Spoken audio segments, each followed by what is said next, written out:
मैं आखिरी दफ़ा खान साहब को जेल में मिला था 2 नवंबर 2024, यानी कि 14 महीने तकरीबन हो चुके हैं जब से मैंने आखिरी दफ़ा उनको देखा। तो जो कंडीशन है वो उसको सेंट्रल रेटिनल वेन ओक्लूजन कहते हैं। वो वेन बंद हो चुकी या उसमें कोई रुकावट आ गई जिसकी वजह से खून सही तरह आंख से निकल नहीं सकता। तो आंख में ब्लीडिंग हो सकती है और बहुत सीरियस केसेस में आंख में परमानेंट डैमेज भी हो सकता है आंख की। तो ये एक बहुत सीरियस बीमारी है जिसका इलाज करना ज़रूरी है, सही तशखीस होनी चाहिए। हर आंखों का डॉक्टर जो है वो इसका इलाज नहीं कर सकता। इस अस्पताल में खान साहब को लेके गए हैं इस्लामाबाद में, वहाँ पे इस नौयत के स्पेशलिस्ट नहीं हैं। ज़रूरी है कि खान साहब की आंख की केयर जो है उसमें एक तो ये कि रेटिनल स्पेशलिस्ट्स इन्वॉल्व हों।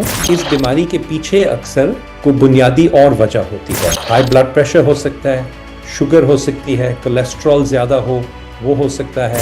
हम 20 या 25 साल से उनकी केयर करते रहे हैं, तो हम रिक्वेस्ट करते हैं कि हमें भी इसमें शामिल किया जाए। मुझे कॉल आई थी सलमान अकरम राजा साहब की, जो कि खान साहब के वकील हैं, तकरीबन 5 बजे शाम को मेरे ख्याल से, कि चांस अच्छा लग रहा है कि शायद इजाज़त मिल जाएगी रात को। हम अडियाला जेल के लिए निकल गए तकरीबन शाम 6 बजे और रात 11 बजे हम वहाँ पहुँचे।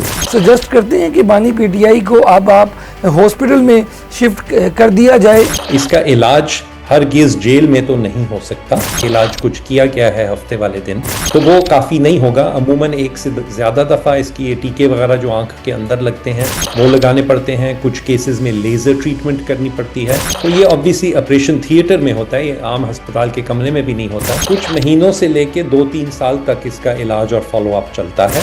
अगर आपकी मुलाकात करवाई जाती है हुकूमत की तरफ से, तो आप तो मेरा ख्याल है कोई सियासी बात, कोई इस तरह की बात तो नहीं बाहर करेंगे। मैं डॉक्टर हूँ, मैं फिजिशियन हूँ, मैं पॉलिटिशियन नहीं हूँ। अस्सलाम वालेकुम नाज़रीन, मैं हूँ आपका मेज़बान अली तारिक और आप देख रहे हैं कैपिटल टीवी। नाज़रीन, साबिक वज़ीर आज़म इमरान खान को पिम्स हॉस्पिटल हफ्ते और इतवार की दरमियानी शब जो है इलाज के लिए लेके जाया गया था। ये खबर की तस्दीक कर दी है वफाकी जो वज़ीर हैं तारड़ साहब। बताया ये जा रहा था कि उनकी आँख में जो है इन्फेक्शन हुआ, उसके इलाज के लिए उनको लेके वहाँ जाया गया। लेकिन उसके बाद पीटीआई ये दावा कर रही है, पीटीआई ये मुतालबा कर रही है कि जो इमरान खान के ज़ाती मुआलिज हैं डॉक्टर आसिम साहब और जो उनकी फैमिली है उनको मिलने दिया जाए। ये पहले तो तकरीबन 4 से 5 दिन सोशल मीडिया पे खबरें चलती रहीं। एक अफवाहें, ऐसा लगा कि पता नहीं अफवाह है या खबर है क्या है, कि इमरान खान को पिम्स हॉस्पिटल मुंतकिल किया गया। लेकिन उसके बाद जब कुछ रिपोर्टर्स की तरफ से ये खबर की तस्दीक हुई, चली, फिर उसके बाद वफाकी वज़ीर ने इस खबर की तस्दीक की,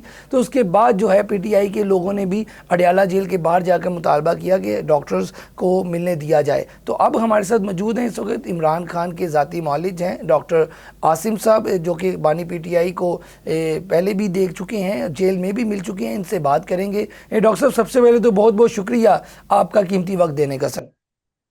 थैंक यू जी। अच्छा डॉक्टर साहब, ये बताइएगा कि इस वक्त बानी पीटीआई की जो आंख में इन्फेक्शन का इलाज बताया जा रहा है कि पिम्स में हो गया है, एक आपके पास क्या खबर है? और लास्ट टाइम जब आप इमरान खान साहब को अडियाला जेल में मिले थे, उस वक्त उनकी कोई ऐसी आंख का मसला था या नहीं था? और अब आप लोगों का क्या मुतालबा क्या है और क्या अभी तक आपके पास खबर आई है सर, ये बताइएगा। ठीक, शुक्रिया जी। मैं आखिरी दफ़ा खान साहब को जेल में मिला था 2 नवंबर 2024 को, यानी कि 14 महीने तकरीबन हो चुके हैं जब से मैंने आखिरी दफ़ा उनको देखा। उस वक्त मैंने डिटेल्स आके बताई भी थी। उस वक्त उनको कोई मेजर कोई भी प्रॉब्लम नहीं था हेल्थ का, माशाल्लाह। उनका दिल, लंग्स, कार्डियोवास्कुलर सिस्टम, सारा कुछ, ब्लड प्रेशर वगैरह सब ठीक था। उनके पीरियोडिकली टेस्ट होते रहते थे उस ज़माने में, liver function test, cholesterol, blood sugar वगैरह। जहाँ तक मुझे पता है वो सब नॉर्मल रेंज में थे। आंख का उस वक्त तो कम से कम कोई प्रॉब्लम नहीं था। अभी जो कुछ हुआ है, हमें उतना ही पता है जितना आपको या पब्लिक को पता है, क्योंकि हमें कोई और इन्फॉर्मेशन नहीं मिली। कहा जा रहा है कि उनको जो कंडीशन है वो उसको सेंट्रल रेटिनल वेन ओक्लूजन कहते हैं। मैं अगेन कहता हूं कि मुझे कोई इनसाइड नॉलेज नहीं है कि वाकई यही बीमारी है या नहीं, लेकिन कहा यही जा रहा है। और ये भी मैं एट द आउटसेट कहता चलूं, आपने भी जिक्र किया कि ये शायद एक इन्फेक्शन है, तो ये इन्फेक्शन नहीं है। अच्छा। ये एक शरियान है जो आंख में जब खून आता है दिल की तरफ से, तो जब वो आंख के को सर्कुलेट करके, तो जब उसने वापस दिल को जाना होता है, वो एक शरेयान है जिसको सेंट्रल रेटिनल वेन कहते हैं, उसमें से वो खून निकलता है आंख से। सेंट्रल रेटिनल वेन ओक्लूजन का मतलब है कि वो वेन बंद हो चुकी या उसमें कोई रुकावट आ गई, जिसकी वजह से खून सही तरह आंख से निकल नहीं सकता। इसकी वजह से फिर आंख में बिनाई में फर्क आता है, ब्लरिंग होती है विजन की, धुंधला नजर आता है। अगर ज्यादा हो, प्रोलॉन्ग्ड हो या सीरियस हो, तो आंख में ब्लीडिंग हो सकती है, और बहुत सीरियस केसेस में आंख में परमानेंट डैमेज भी हो सकता है, आंख की नजर भी खराब हो सकती है या बिल्कुल से खत्म भी हो सकती है। हमें नहीं पता इनमें से कौन सी स्टेज पे है खान साहब की बीमारी, या ये है भी बीमारी कि नहीं, लेकिन कहा यही जा रहा है। अगर यही बीमारी है तो ये एक बहुत सीरियस बीमारी है जिसका इलाज करना जरूरी है, सही तशखीस होनी चाहिए और सही इलाज होना चाहिए। और हर आंखों का डॉक्टर जो है वो इसका इलाज नहीं कर सकता, बल्कि वो आंखों के डॉक्टर जिन्होंने सब स्पेशलिटी ट्रेनिंग और एक्सपीरियंस हासिल किया हो रेटिना की बीमारियों में। रेटिना को उर्दू में आंख का पर्दा भी कहते हैं, जो आंख के पीछे होता है। सो उसकी बीमारी के लिए जो एक्सपर्ट्स होते हैं, सब स्पेशलिस्ट, उनको रेटिनल सर्जन्स या रेटिनल ऑफ्थल्मोलॉजिस्ट्स कहते हैं। और ये बहुत जरूरी है कि वो इन्वॉल्व हों इसकी केयर में अगर यही कंडीशन है। अच्छा डॉक्टर साहब, ये जहां तक बताइएगा, हमें जैसे पता है, आपने जिस बताया कि अस्पताल में खान साहब को लेके गए हैं इस्लामाबाद में, जी वहां पे पिम्स में। इस नौयत के स्पेशलिस्ट नहीं हैं। अच्छा, ये बड़ी हमें अहम अपने खबर आप बता रहे कॉलीग्स हैं कि की पिम्स हॉस्पिटल में आँख आँख के जो स्पेशल डॉक्टर है, स्पेशलिस्ट जो होते हैं, वो वहाँ पे मौजूद ही नहीं होते। नहीं, ये मैंने नहीं कहा, let me make that clear. आंख के स्पेशलिस्ट जरूर हैं वहां पे, और बहुत काबिल और लायक आंख के स्पेशलिस्ट हैं, लेकिन वो वाले आंख के स्पेशलिस्ट जिन्होंने फर्दर ट्रेनिंग की हो रेटिना की बीमारियों में, हमारे नॉलेज के मुताबिक ऐसे स्पेशलिस्ट वहां नहीं हैं। हमें मतलब वहां कि के हम ये डॉक्टर्स कह की सकते हैं कि काबिलियत जो पे या बीमारी प्रोफेशनलिज्म पे बानी कोई शक पीटीआई नहीं है। इमरान खान को बताई जा रही है, उस चीज़ के स्पेशलिस्ट या जिन्होंने ट्रेनिंग की हो, वो डॉक्टर जो है पिम्स में नहीं है। आप ये हम कह सकते हैं। यस, जहां तक हमें पता है ऐसा ही है। ठीक है। एंड सो ये बहुत ज़रूरी है कि खान साहब की आंख की केयर जो है उसमें एक तो ये कि रेटिनल स्पेशलिस्ट्स इन्वॉल्व हों।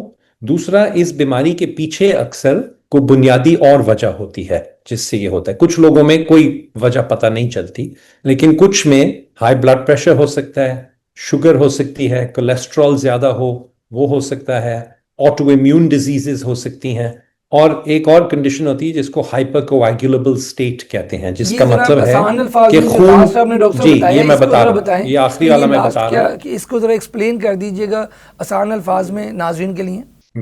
मैं बता रहा हूँ, इसमें यह होता है कि खून की जो जमने की कुवत होती है वो ज्यादा तेज हो जाती है, तो खून अपने आप जमने लग जाता है, शरेयानों के अंदर भी जमने लग जाता है। उमूमन अगर आपको कोई कट हो, कोई इंजरी हो, तो फिर खून बहता है।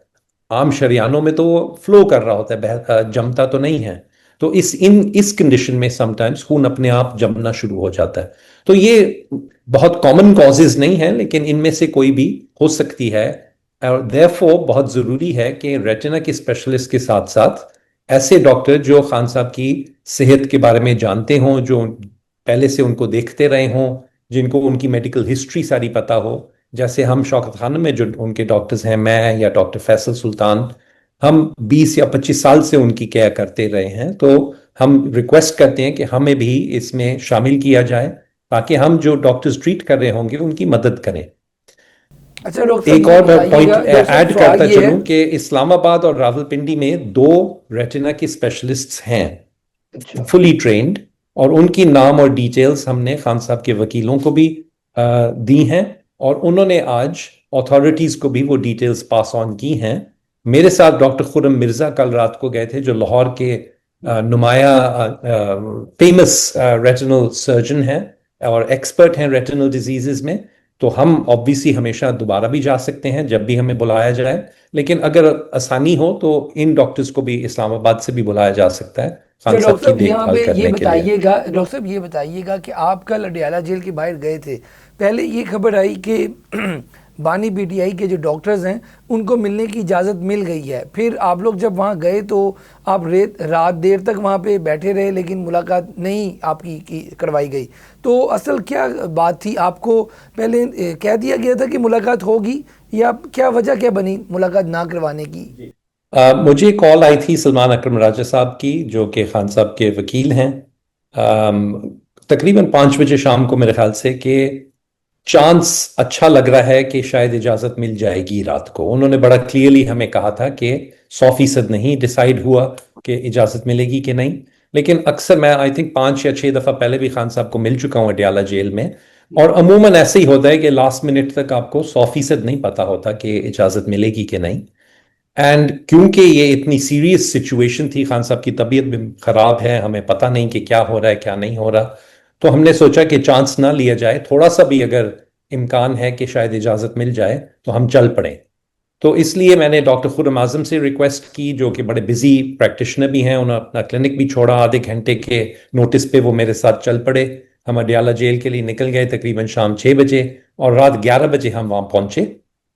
हम तकरीबन सवा घंटा बैठे, 12:15 तक आई थिंक रात को हम बैठे, लेकिन फिर कंफर्म हो गया कि इजाज़त नहीं मिल रही, तो फिर हम वहाँ से इस्लामाबाद की तरफ चल पड़े, क्योंकि उस वक्त हमें ख्याल था कि शायद आज कोर्ट्स में जाके सलमान अकरम राजा साहब एंड उनकी टीम शायद आज इजाज़त ले सकें, तो खैर वो भी नहीं हो सकी। तो फिर हम 1 बजे के करीब वहाँ से चल पड़े इस्लामाबाद। अच्छा डॉक्टर साहब, ये बताइएगा कि ये जो बीमारी है, जिसको ये मेरा ख्याल CRVO हम कह सकते हैं, CRVO जो, तो ये जो बीमारी है, इस बीमारी में अगर किसी का इलाज करना है तो क्या उसे हॉस्पिटल में शिफ्ट किया जाता है? मुकम्मल कितनी देर के लिए हॉस्पिटल में शिफ्ट किया जाएगा? और क्या आप ज़ाती मालूज होने के नाते से ये कह सकते हैं, या आप ये सजेस्ट करते हैं कि बानी पीटीआई को अब आप हॉस्पिटल में शिफ्ट कर दिया जाए? कितना टाइम ये चाहिए शिफ्टिंग के लिए, ये ज़रा बताएं काइंडली। जी, ये एक बहुत इंपॉर्टेंट क्वेश्चन है। जैसे मैंने कहा, ये बहुत सीरियस कंडीशन हो सकती है, और इसके लिए एक तो स्पेशलिस्ट की ज़रूरत है, फिर ख़ास इक्विपमेंट की ज़रूरत होती है तशख़ीस करने के लिए और इलाज के लिए। इसका इलाज हरगिज़ जेल में तो नहीं हो सकता, ठीक है, लेकिन अस्पताल में दाखिल होने की भी ज़रूरत नहीं है। इसके लिए बार बार जाना पड़ेगा ज़रूर, क्योंकि एक दफ़ा इलाज नहीं होता। अगर जैसे हम सुन रहे हैं कि इलाज कुछ किया गया है हफ्ते वाले दिन इस्लामाबाद में अस्पताल में, तो वो काफ़ी नहीं होगा। अमूमन एक से ज़्यादा दफ़ा इसकी ये टीके वगैरह जो आंख के अंदर लगते हैं वो लगाने पड़ते हैं। कुछ केसेस में लेज़र ट्रीटमेंट करनी पड़ती है। तो ये ऑब्वियसली ऑपरेशन थिएटर में होता है, ये आम अस्पताल के कमरे में भी नहीं होता। पूरी स्टेरिलिटी और एसेप्टिक मेजर्स के साथ ये चीज़ें की जाती हैं, क्योंकि आंख में टीका लगाना है। डॉक्टर साहब, ये कितना टाइम डिपेंड करता है एक पेशेंट के लिए? कुछ महीनों से लेके 2-3 साल तक इसका इलाज और फॉलो अप चलता है। अच्छा, हॉस्पिटल में दाखिल होने की जरूरत नहीं है, लेकिन बार बार हॉस्पिटल जाना जरूरी होगा। ये कभी भी ऐसी कंडीशन नहीं है जो कि जेल में ही ट्रीट हो सके। उसके अलावा जैसे मैंने कहा, अंडरलाइंग मेडिकल कंडीशंस जो हैं, कोलेस्ट्रॉल, ब्लड प्रेशर, शुगर वगैरह जो मैंने बताया था, और खून के जमने का मैकेनिज्म, उसके लिए भी मुआयना जरूरी है, उसके लिए भी टेस्ट करने होंगे। लेकिन ऐसी कोई चीज़ नहीं है इनमें से जिसके लिए हम कहें कि खान साहब को लंबी मुद्दत के लिए अस्पताल में मुंतकिल कर दिया जाए। मोस्ट केसेस में ये अगर वो सुबह जाएं तो दोपहर तक या शाम तक वापस आ सकते हैं। अच्छा डॉक्टर साहब, ये बताइएगा कि जो वफाकी वज़ीर हैं तारर साहब, उनका ये कहना है कि खान साहब की फ़ैमिली को जेल में पहले मिलने की इजाज़त थी, लेकिन जब आखिरी बार उनकी जो सिस्टर मिली उज़मा साहिबा, तो उन्होंने आगे कोई जेल रूल्स या इस तरह की कोई खिलाफ वर्जी की, कोई सियासी बात बाहर ना निकले, इस वजह से भी जो हुकूमत है वो अवॉइड करती है, जो आजकल नहीं मिलवा रही। तो आप तो एज अ डॉक्टर क्या समझते हैं, या क्या आप कहते हैं इस हवाले से, अगर आपकी मुलाकात करवाई जाती है हुकूमत की तरफ से, तो आप तो मेरा ख्याल है कोई सियासी बात, कोई इस तरह की बात तो नहीं बाहर करेंगे? ये आपने कल रात भी मेरा ख्याल बात की है, तो हम दोबारा चाहते हैं कि आप इस पर कमेंट कर दें। आपका एजेंडा तो सिर्फ और सिर्फ उनकी सेहत होगा, कोई सियासी बात नहीं होगा, इस पर क्लियर कीजिएगा। जी, मैं डॉक्टर हूँ, मैं फिजिशियन हूँ, मैं पॉलिटिशियन नहीं हूँ। मेरा पॉलिटिक्स से कोई ताल्लुक नहीं है, other than as a citizen, जो सबका हो सकता है प्राइवेटली। मैंने कभी कोई पॉलिटिकल स्टेटमेंट नहीं दी खान साहब को मिलने के बाद। मैंने जब भी आया हूँ मैं बाहर, तो मैंने अगर वहाँ कोई पूछता है या बाद में मैं वीडियो रिकॉर्ड करता हूँ अमूमन, उसमें सिर्फ खान साहब की हेल्थ के बारे में ही मैं बात करता हूँ। बाकी जिन्होंने जो किसी और ने बात की या नहीं की या गवर्नमेंट मिनिस्टर ने क्या कहा, मैं इसमें कमेंट नहीं कर सकता, बिकॉज एज आई सेड मैं पॉलिटिशियन नहीं हूं, मुझे इन चीज़ों का ना पता है और ना मैं इस पे कमेंट करना चाहता हूं। मैं सिर्फ मेडिकल पॉइंट ऑफ व्यू से अभी भी आपसे बात कर रहा हूं और मैं कोशिश कर रहा हूं कि बिल्कुल ऑब्जेक्टिवली आपको वही चीज़ें बताऊं जो मुझे पता है। जो मुझे नहीं पता मैं खुद पहले से ही बता रहा हूं कि मुझे पता नहीं है, लेकिन बिल्कुल बिल्कुल डॉक्टर कंसर्न साहब जरूर है हमारा, फिक्र जरूर है खान साहब की सेहत के बारे में। और ये फिक्र के हर पाकिस्तानी शहरी की तरह उनको भी वो जो हक है कि हर पाकिस्तानी का कि उनको आला मेयार का इलाज मिले किसी भी बीमारी के लिए, वो तो उनका भी हक है, तो वो जरूर मिलना चाहिए उनको, आई थिंक। लास्ट पे डॉक्टर साहब एक कमेंट ज़रूर कर दीजिएगा कि जब आपकी मुलाकात हुई थी लास्ट टाइम नवंबर में जो आप बता रहे हैं 2024 में, तो उस वक्त बानी पीटीआई की सेहत के हवाले से, जैसे आपने कहा कि उस वक्त तो वो बिल्कुल ठीक थे, जो मामूल के टेस्ट थे वो भी हो रहे थे, तो उस वक्त उनको आँख का कोई प्रॉब्लम नहीं था उस टाइम उनके मामला बिल्कुल ठीक थे सर? बिल्कुल नहीं, बिल्कुल उन्होंने कंप्लेन तो नहीं किया। जाहिर बात है आंख का उस तरह फॉर्मल कोई इवैल्यूएशन तो नहीं करते अनलेस कोई पेशेंट कंप्लेन करें। लेकिन उस वक्त भी, और आई थिंक जितनी मैंने विजिट्स की हैं, कभी भी मुझे नहीं उन्होंने कोई भी तकलीफ का इजहार किया आंख की पॉइंट ऑफ व्यू से। और ये ऐसी कंडीशन है नहीं जो कि 2-3 साल से चल रही हो और मरीज को पता ना हो। ये काफी सिवियर कंडीशन है। जैसे ही इसकी कोई अलामात होते हैं तो मरीज को पता भी होता है, तकलीफ भी होती है, और वो ऑब्वियसली हेल्प भी कोशिश करते हैं कि सीख करें किसी तरह। बहुत शुक्रिया डॉक्टर साहब आपका। नाज़रीन, आप गुफ्तगू सुन रहे थे डॉक्टर आसिम की, जो कि पाकिस्तान तरीके इंसाफ के जो बानी हैं इमरान खान, उनके ज़ाती मालिज भी हैं। कल ये अडियाला जेल भी गए थे और वहाँ पे भी इन्होंने मिलने की कोशिश की, लेकिन इनको बुलाया गया था जनरल सेक्रेटरी की तरफ से, लेकिन मुलाकात ना हो सकी। अभी भी उनका यही कहना है कि ये जो ट्रीटमेंट है ये कुछ टाइम लगता है, इसको कुछ मंथ कह लें या 1-2 साल कह लें। आपको बार बार हॉस्पिटल जाना पड़ता है, इसके इंजेक्शंस लगते हैं, कुछ लेज़र से काम होता है, तो हॉस्पिटल में एडमिट तो नहीं, लेकिन आपके बार बार चक्कर हॉस्पिटल के ज़रूर लगते हैं। और वो भी इस वक्त कह लें कि फिक्र कर रहे हैं कि अंदर जो है क्या मामला था, हमें बिल्कुल ठीक तो नहीं पता, लेकिन जो चीज़ें या जो कंडीशन बताई जा रही है उस हवाले से पिम्स के जो डॉक्टर्स हैं ख़ास तौर पे, वो कुछ स्पेशल इनकी डॉक्टर्स की ट्रेनिंग होती है रेटिका के हवाले से, तो वो भी उन डॉक्टर्स की नहीं है। उन्होंने अपना भी नाम दिया। उन्होंने उनकी बेसिकली कोशिश ये है कि जो भी डॉक्टर्स का उनको बोर्ड चेक कर रहा है वो भी उसमें शामिल हो जाएं, ताकि जो फैमिली को कंसर्न है वो भी ख़त्म हो जाए। आज के इस वीडियो के साथ मुझे दें इजाज़त। अल्लाह हाफिज़।